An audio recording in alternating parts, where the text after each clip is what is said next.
Canada में international students के लिए पीआर की क्या ऑप्शंस हैं? आज की डेट में क्या पीआर सच में बहुत डिफिकल्ट हो गई और पीआर में क्या बदलाव आए हैं रिसेंट ईयर्स में? ये एक बहुत हॉट टॉपिक है। कौन कौन सी ऐसी ऑप्शंस हैं जिनके थ्रू इंटरनेशनल स्टूडेंट्स आज भी कनाडा के अंदर परमानेंट रेजिडेंसी ले सकते हैं? सो डिटेल डिस्कशन आज मैं इस वीडियो में इसी टॉपिक पे करूंगा। कोशिश कीजिए कि आप ये वीडियो अंत तक देखें।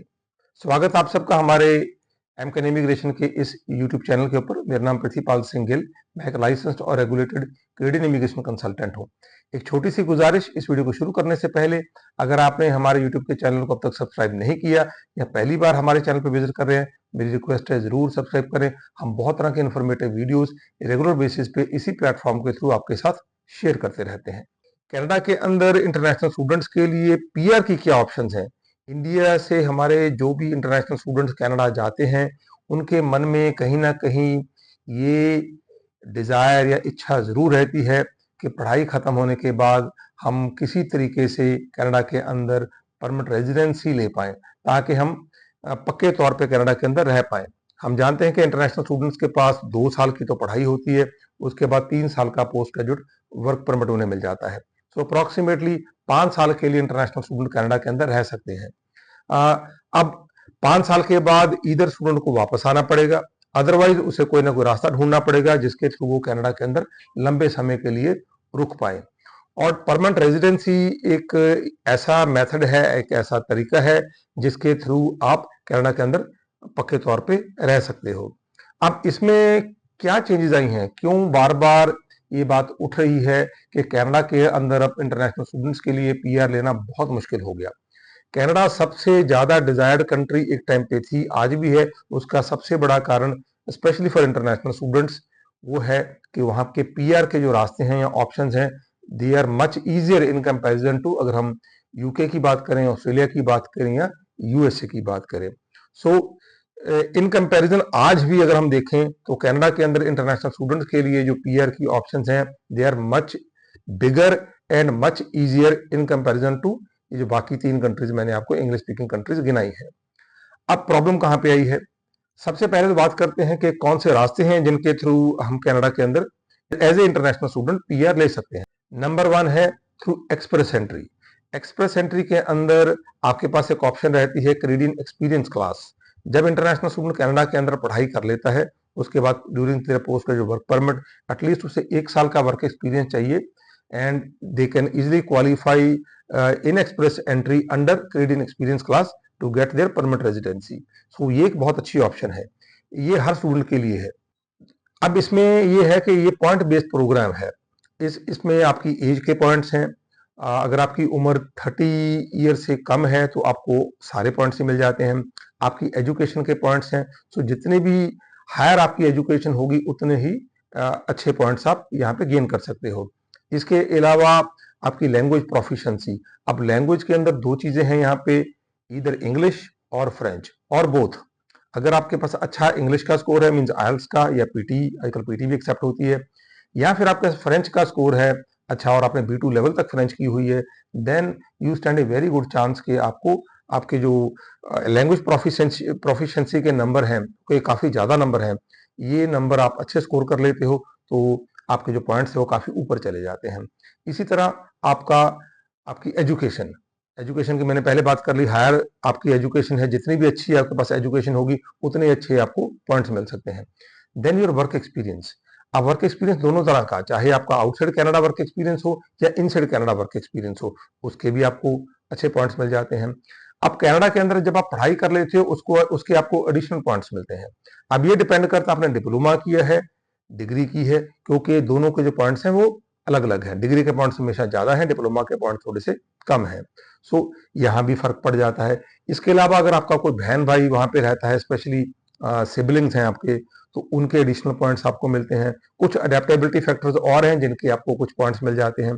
सो इन बेसिस के ऊपर आप अगर अच्छे पॉइंट स्कोर कर लेते हो तो एक्सप्रेस एंट्री में आपको पीआर देने की ऑप्शन हमेशा अच्छी रहती हैं। आज की डेट में हम जानते हैं एक्सप्रेस एंट्री के पॉइंट्स 500 से नीचे नहीं आते। तो यहाँ पे अब इंटरनेशनल स्टूडेंट्स के लिए कुछ प्रॉब्लम्स क्रिएट हुई हैं। क्या एक्सप्रेस एंट्री में कुछ चेंजेस आई हैं पिछले 4-5 साल में? नहीं, एक्सप्रेस एंट्री तो पिछले 8-10 साल से वैसे ही चल रहा है, उसमें कोई चेंजेस कैनेडियन गवर्नमेंट ने नहीं की। तो फिर कहाँ प्रॉब्लम आई? प्रॉब्लम आ गई कि कंपटीशन इंक्रीज हो गया। नंबर ऑफ इंटरनेशनल स्टूडेंट्स जो आज से 5-6 साल पहले कनाडा में जाते थे और जो अब जा रहे हैं, उनकी संख्या काफी बढ़ गई। अब अकेले इंडिया से ही इंटरनेशनल स्टूडेंट्स नहीं जाते, इंडिया के लिए तो बहुत बड़ा अट्रैक्शन थी। अब एशिया के और बहुत से कंट्रीज हैं जहां से बहुत बड़ी संख्या में स्टूडेंट्स जाते हैं। ऐसे ही अफ्रीका से बहुत इंटरनेशनल स्टूडेंट्स आते हैं, साउथ अमेरिका से बहुत सारे इंटरनेशनल स्टूडेंट्स कनाडा के अंदर आते हैं। कनाडा ने काफी प्रमोशन की है पिछले कुछ सालों में for their this study visa, और अलग अलग कंट्रीज में की है। यूरोप में भी काफी की है, साउथ अमेरिका में की है, अफ्रीका में की है, एशिया में की है, और काफी अलग अलग कंट्रीज के जो इंटरनेशनल स्टूडेंट्स हैं, अब उनके लिए जो कनाडा है दैट इज नंबर 1 चॉइस। और उसका जो मेन रीजन है that is because of easy pathway to permanent residency after getting your international education. So ये एक सबसे बड़ा रीजन है कि बहुत सारी कंट्रीज के जो इंटरनेशनल स्टूडेंट्स हैं दे प्रेफर कनाडा। अब दूसरी ऑप्शन क्या है? एक तो एक्सप्रेस एंट्री की ऑप्शन होगी, मैंने बता दिया कि इसमें चेंजेस कोई नहीं आई, इसमें सिर्फ ये है कि कंपटीशन इंक्रीज हो गया, ज्यादा इंटरनेशनल स्टूडेंट्स कनाडा में चले गए। और कोविड के टाइम पे क्या हुआ कि 3 बार वर्क परमिट की एक्सटेंशन मिल गई इंटरनेशनल स्टूडेंट्स को। सो वो इंटरनेशनल स्टूडेंट्स जो इस प्रोसेस से बाहर हो जाने चाहिए थे, वो भी प्रोसेस के अंदर ही रह गए। उनकी संख्या ऑलमोस्ट 4.5 लाख से लेके 5 लाख बताई जाती है। सो वो भी कंपटीशन में आ गए। सो कंपटीशन के अंदर ज्यादा इंटरनेशनल स्टूडेंट्स हो गए और एक्सप्रेस एंट्री पूल के अंदर ज्यादा लोग हो गए। So that is one reason कि जिसके कारण जो हमें ये CRS स्कोर है ये काफी ऊपर जाता हुआ नजर आया। दूसरा बड़ा रीजन कि बहुत सारे ऐसे इंटरनेशनल स्टूडेंट्स जिनके पास ऑलरेडी बैचलर्स या मास्टर्स डिग्री थी, वो भी काफी लोग जाना शुरू हो गए कनाडा के अंदर, स्पेशली आफ्टर 2019। मैं ही बहुत से इंटरनेशनल स्टूडेंट्स को जानता हूं जो मेरे थ्रू भी गए हैं या जिनको मैं कनाडा में मिलता हूं फ्रॉम डिफरेंट कंट्रीज। मैं नेपाल से बहुत से स्टूडेंट को मिला हूं, बांग्लादेश से बहुत सारे स्टूडेंट्स को मिला हूं, अफ्रीका की बहुत सारी कंट्रीज से मिला हूं, साउथ अमेरिका से आज की डेट में बहुत सारे इंटरनेशनल स्टूडेंट्स आते हैं, और उनमें से बहुत से ऐसे स्टूडेंट्स हैं जिनके पास ऑलरेडी मास्टर डिग्री है उनकी कंट्री के अंदर, और साथ में वर्क एक्सपीरियंस भी है।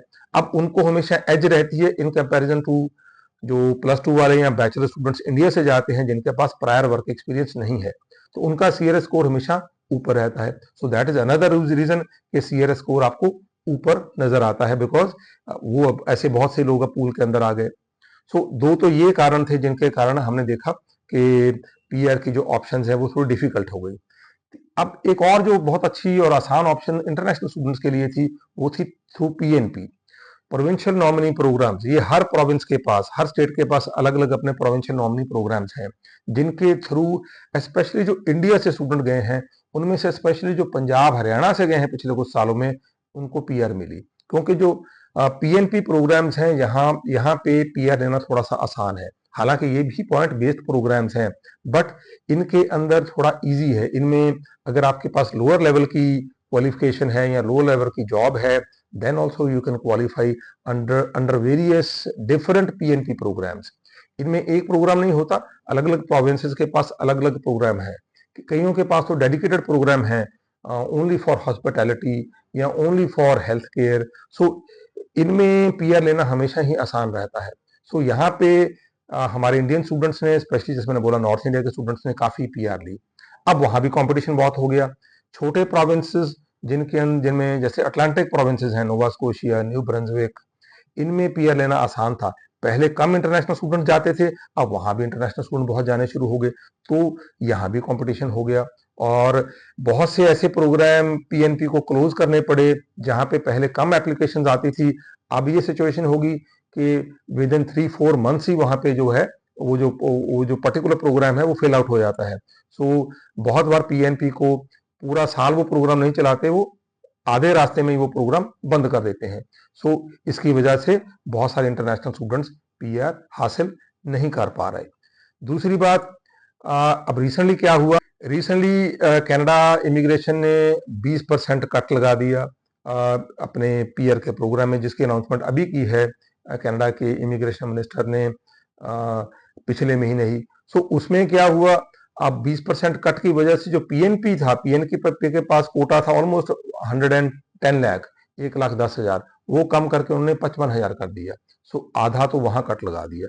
अब आने वाले टाइम पे बहुत से स्टूडेंट्स डिफरेंट पीएनपी प्रोग्राम्स के थ्रू पीआर लेने में उनको मुश्किल आएगी, क्योंकि वहां पे नंबर ऑफ सीट्स जो है वो कम हो गई।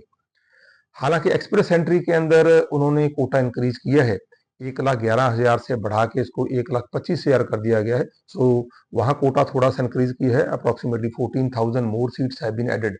बट जैसे मैंने बोला, वहां पे सीआरएस स्कोर ऊपर चला गया। एक और जो नई चीज की है इमिग्रेशन कनाडा ने, उन्होंने कैटेगरी बेस्ड ड्रॉज निकालने शुरू कर दिए। उनको काफी ज्यादा वो तरजीह दे रहे हैं। उनमें उन्होंने ऑलमोस्ट 70% से ज्यादा जो एप्लीकेंट्स पीआर होते हैं थ्रू एक्सप्रेस एंट्री, वो इन कैटेगरी बेस्ड ड्रॉज के थ्रू होते हैं।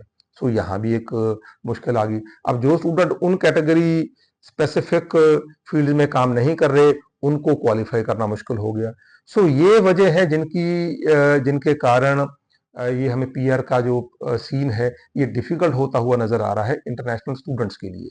कानून में कोई तब्दीली नहीं की, बल्कि आसान किया है। ऐसे बहुत से प्रोग्राम ऐड किए हैं इमिग्रेशन कनाडा ने पिछले 4-5 साल में। ऐसे बहुत से पाथवे जो पहले एग्जिस्ट नहीं करते थे, जैसे कैटेगरी स्पेसिफिक उन्होंने पाथवे ऐड किया फॉर एक्सप्रेस एंट्री। ऐसे ही बहुत सारे पीएनपी ने अलग अलग पाथवेज ऐड किए।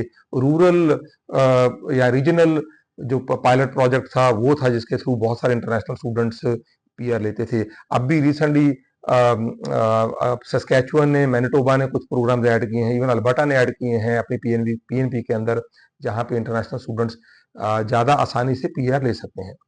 बट मेन रीजन क्या है? That is competition. कंपटीशन किसने इंक्रीज किया? हमने ही इंक्रीज किया। इंटरनेशनल स्टूडेंट्स ने ही इंक्रीज किया वो कंपटीशन। सो ज्यादा स्टूडेंट कनाडा के अंदर चले गए, ज्यादा कंपटीशन हो गया, पीआर के लिए ज्यादा एप्लीकेशंस जानी शुरू हो गई। ये वजह है जिसकी वजह से पीआर नहीं मिल रही। बाकी यहाँ पे जो कंसल्टेंट बहुत सी बातें करते हैं, उनका बहुत सारी बातों का कोई मीनिंग नहीं होता। क्या आने वाले टाइम में भी सिचुएशन यही रहेगी? अब बड़ा क्वेश्चन ये है। नहीं, ये सिचुएशन चेंज होगी। अगले 2 साल में आपको जरूर चेंज होती हुई नजर आएगी, क्योंकि स्टूडेंट वीजा पे कैपिंग हो गई है। 45% स्टूडेंट्स कम जाएंगे कनाडा के अंदर जो पिछले साल गए हैं। पिछले साल काफी स्टूडेंट्स गए हैं, पिछले 3-4 सालों में स्पेशली। सो 45%, ऑलमोस्ट 50% स्टूडेंट्स वहां कम जाएंगे। पोस्ट ग्रेजुएट वर्क परमिट पे कंडीशन लगा दी है उन्होंने, रिस्ट्रिक्शन लगा दी है, तो 50% पोस्ट ग्रेजुएट वर्क परमिट भी कम हो जाएंगे। स्पाउस भी कम जा रहे हैं कनाडा के अंदर, वहां भी रिस्ट्रिक्शन लगा दी है। पीआर का कोटा कम कर दिया। तो ये सारे फैक्टर्स अब कंट्रीब्यूट करेंगे और आने वाले 2 सालों में आपको कंपटीशन कम होता हुआ नजर आएगा। बहुत से इंटरनेशनल स्टूडेंट्स को आज की डेट में इस साल और अगले साल वापस भी आना पड़ सकता है। तो there is a big possibility जो लोग क्वालिफाई नहीं करेंगे, पीआर नहीं ले पाएंगे इधर थ्रू पीएनपी और थ्रू एक्सप्रेस एंट्री, तो उनके लिए ऑप्शन कोई नहीं होगी, उनको वापस आना पड़ेगा। सो आने वाले सालों में जरूर ये कंपटीशन कम होगा। जो स्टूडेंट अब कनाडा में जाएंगे उनके लिए ऑप्शंस अच्छी होंगी। बट अगर आप सोच समझ के नहीं जाओगे, उठाई अपनी फाइल किसी भी कंसल्टेंट को दे दी कि मुझे सिर्फ कनाडा लैंड करवा दीजिए, मैं कनाडा एक बार पहुंच जाऊं, मेरे पैर वहां लग जाएं, बाकी मैं खुद देख लूंगा, उनके लिए प्रॉब्लम्स कम नहीं होंगी, उनके लिए प्रॉब्लम्स जरूर बढ़ेंगी। सो आपको यहां से ही ये इंफॉर्मेशन लेके जानी पड़ेगी कि कैसे आप कनाडा के अंदर पीआर हो सकते हो, कौन सा स्पेसिफिक प्रोग्राम आप लेके जाएं। और आपको, अगर आप किसी लाइसेंस कनेडियन इमिग्रेशन कंसल्टेंट के थ्रू अपना स्टडी वीजा अप्लाई करते हैं, तो हमेशा आपको एक एज रहती है, एडवांटेज रहती है। मैं हमेशा ही अपने अपने जितने भी हमारे स्टूडेंट्स जाते हैं उनके साथ हम टच रहते हैं, एंड फ्री ऑफ कॉस्ट हम इन्हें एडवाइस करते हैं फॉर परमानेंट रेजिडेंसी। उसकी क्या क्या ऑप्शंस हो सकती हैं, आने वाले टाइम में क्या चेंजेस आई हैं, और अगर उनकी बात कहीं नहीं बन रही तो वो क्या और ऑप्शंस देख सकते हैं। सो अगर आप इस तरीके से जाते हो तो जरूर आपके लिए जो आने वाले टाइम पे परमानेंट रेजिडेंसी की ऑप्शंस हैं ज्यादा बेहतर हो सकती हैं। आपकी कोई कनाडा स्टडी वीजा की एप्लीकेशन है, पीआर की एप्लीकेशन है, विजिटर वीजा की एप्लीकेशन है, वर्क परमिट लेके आप कनाडा जाना चाहते हैं, जरूर हमें कंसल्ट करें। हमारे नंबर सामने डिस्प्ले हो रहे हैं।